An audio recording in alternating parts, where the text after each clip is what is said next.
Velikokrat dobimo vprašanje: Maja, ampak katero darilo naj naredim oziroma kaj brezplačnega naj ponudim svojim potencialnim strankam, da bom imel največjo prodajo.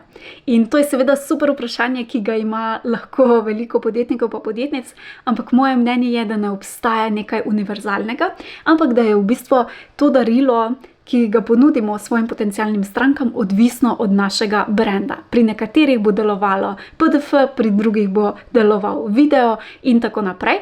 Ampak še bolj kot to pa je pomembno, da se ne fokusiramo na sam format tega darila, ampak da se bolj fokusiramo na sam rezultat, ki ga bo imela naša idealna stranka oziroma mini problem, ki ga bomo s tem darilom rešili, in potem šele se ukvarjamo, kateri format je pri tem darilu v bistvu najbolj smiseln, da bo v bistvu pomagal stranki, da čim hitreje pride tudi do rešitve. Več, kako pripraviti takšno darilo, ki bo prodajalo potem tvojo glavno ponudbo, pa najdeš spodaj v opisu.